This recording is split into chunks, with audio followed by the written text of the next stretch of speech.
මේ වීඩියෝ එකෙන් කියන්නේ කොහොමද પાස්පෝර්ට් එක හදාගන්නේ කියලා. මේක හදාගන්න පුළුවන් තැන්, මේකට යන මුදල, මොනවද අවශ්‍ය වෙන ලියකියවිලි ටික, ඊට අමතරව මේ වැඩේ කරගන්නේ කොහොමද කියලා මුල ඉඳන් අගටම විස්තර ඇතුව ඔයාලට මේ වීඩියෝ එකේදී බලා ගන්න පුළුවන්. පළවෙනියෙන් අපි කියන්නේ මේක කරගන්න පුළුවන් තැන් මොනවද කියලා.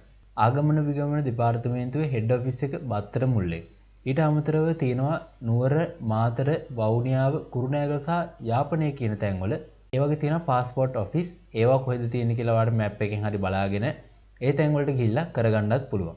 මේකට අවශ්‍ය වෙන මුදල වන් ඩේ සර්විස් එක නම් රුපියල් 20000කුත්, නෝමල් සර්විස් එක නම් ඔයාලට රුපියල් 10000කුත් යනවා.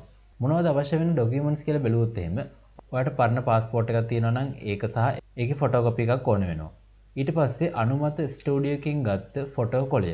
ඔයා પાස්පෝර්ට් එක ගන්න යන කලින් ඔයාගේ ෆොටෝ ස්ටුඩියෝ එකකින් ගන්න ඕනේ. මේ දෙපාර්තමේන්තුව විසින් අනුමත කරපු ස්ටුඩියෝ ඕන තරම් තියෙනවා ටවුන් වල. ඉතින් ඒකකට ගිහිල්ලා ඔයාට තියෙන්නේ પાස්පෝර්ට් එකට ෆොටෝස් ටික ගහන්න කියන්න.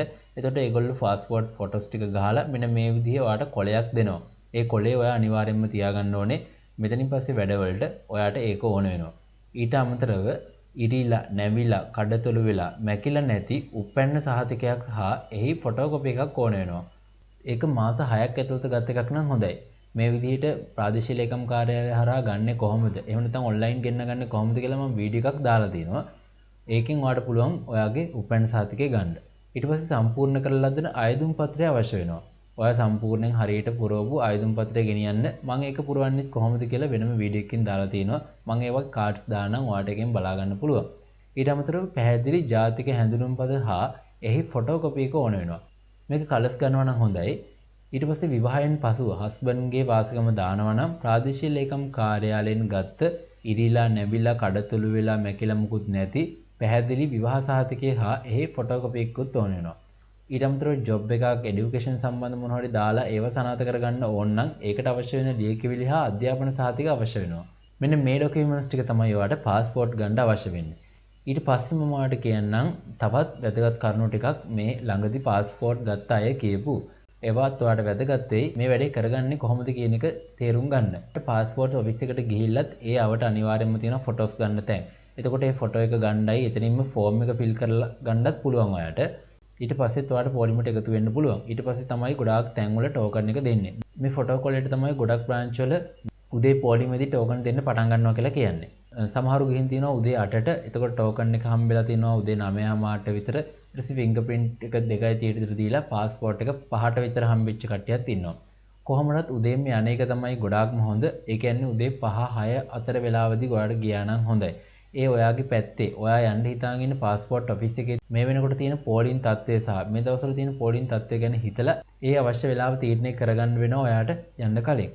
සමහර කටට උදේ 8:30 විතර ගියත් 2:30 විතර වෙනවා ඇඟිලි සලකුණු දෙනකොට හවස 6ත් පහුවෙලා තමයි પાස්පෝර්ට් එක හම්බෙලා තියෙන්නේ. තව කීප දෙනෙක් කියලා තිබ්බා ටෝකන් එක ඉස්සෙල්ලා ගන්න පුළුවන් කියලා. ඊට පස්සේ ඔයා ඒක අරගෙන ගිහිල්ලා එළියට ෆොටෝ ගන්න දේවල් ෆෝම් ෆිල් කරනවා වගේ ඒවත් කරගන්න පුළුවන් කියලා තියෙනවා. ඒ වුණාට ගොඩාක් හොඳයි මේ දේවල් ටික ඔයා කරගෙන යනවා නම්. ඒක තමයි ලේසියෙන් වැඩේ.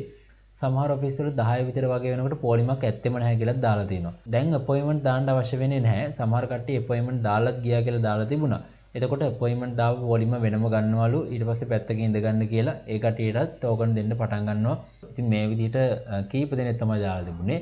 ඒක නිසා ඔයාට අපොයින්ට්මන්ට් දාන්න අවශ්‍ය වෙන්නේ නැහැ. ඒ අවශ්‍ය පොලිමේ තත්ත්වය බලලා ඔයා උදේ 5ට විතර කොහොමද ගියා නම් හොඳයි. ගොඩක් වෙලාවට උදේ 6-7 අතරදී ටෝකන් එක දෙන්න පටන් ගන්නවා. ඒ කියන්නේ ඔයාට අංකයක් දෙනවා. ස්ටුඩියෝ එකෙන් දුන්න ෆොටෝ කොල ස්කෑන් කරලා තමයි ඒක දෙන්නේ. ඊට පස්සේ ඩොකියුමන්ට් චෙක් කරනවා, ෆින්ගර්ප්‍රින්ට් එක ගන්නවා, සල්ලි ගෙවන්න කියනවා. ඊට පස්සේ ඩොකියුමන්ට් හැමදේම හරියට ගෙනලා තිබ්බොත් මේ වැඩේ ඉක්මනට කරගන්න පුළුවන් කිසි කරදරයක් නැතුව. ඔයාට මේ දේවල් ඔක්කොම කරගෙන එළියට යන්න පුළුවන්. මොකද પાස්පෝර්ට් එක පැය 4-3ක් විතර යනවා හම්බ වෙන්න. රෙඩි වුණාට පස්සේ ඔයාට මැසේජ් එකක් සමහරලාට එනවා. එහෙම නැත්නම් પાස්පෝර්ට් එකේ අංක කතා කරනවා. ඒ කවුන්ටර් එකට ගිහිල්ලා ඔයාට පැය 5කින් 4කින් විතර ඇවිල්ලා පොලිමින් නැතුව කවුන්ටර් එකෙන් ඒ බිල පෙන්නලා අහන්න පුළුවන් දැන් රෙඩි වෙලාද තියෙන්නේ කියන එක. එතකොට ඔයාට ගිහිල්ලා પાස්පෝර්ට් එක ගන්න පුළුවන්. හදිස්සියවත් ඔයාගේ ඩොකියුමන්ට්ස් වල මොනවා හරි ගැටලුවක් තියෙනවා නම් ඔයා ඔෆිස් එකෙන් එළියට යන්නේ නැතුව ඉන්නවා නම් තමයි ගොඩාක් දුරට හොඳ වෙන්නේ. බත්තර මුල්ල ශාඛාවේ නම් උදේ 6 ඉඳලා හවස 2 විතර වෙනකන් ටෝකන් දෙනවා කියනවා. බ්‍රාන්ච් වල කොයි විදිහටද දන්නේ නැහැ. પાස්පෝර්ට් දීම පටන් ගන්න ගොඩාක් වෙලාවට 2:30 විතර පස්සේ. මං කිව්වා වගේ උදේ 5ටම යන්න අවශ්‍ය නැහැ. ඔයාට දවසේ අනිත් වෙලාව ගැටලුවක් නැත්තම් උදේ 8 9 10 වගේ වෙලාවල් වලට ගිහිල්ලත් ගත්ත කට්ටිය ඉන්නවා. ඒක නිසා ඔයාට දවසේ තියෙන වෙලාවත් එක්ක බැලන්ස් කරගන්න පුළුවන්. උදේම යන තරමටම ගොඩාක් දුරට හොඳයි. එතනදී යන්න ඕනේ තැන් කොයි තැන් වලටද යන්න ඕනේ, ડોකියුමන්ට්ස් බාර දෙන්න තැන්, ෆින්ගර්ප්‍රින්ට් තියෙන තැන්, සල්ලි ගෙවන තැන් එකින් එක වෙනස්. ඒවා ඔක්කොම ඔයාට ඔෆිස් එක ඇතුළට ගියාට පස්සේ ඒ පොලිම ඉන්න ඔක්කොටම උපදෙස් දෙනවා කොයි තැන් වලටද යන්න ඕනේ කියන එක. ඉතින් මෙන්න මේ දේවල් ටික තමයි මේ වීඩියෝ එකේදී කතා කරන්න බලාපොරොත්තු වෙන්නේ. මොනවා හරි ප්‍රශ්නයක් තියෙනවා නම් අහන්න අපි උත්තර දෙන්නම්. වැදගත් වෙන දේවල් බලා ගන්න කැමති නම් අපේ channel එක subscribe කරන්න කියලා මතක් කරනවා. එහෙනම් අදට ගිහින් එන්නම්. හැමෝටම සුබ දවසක්.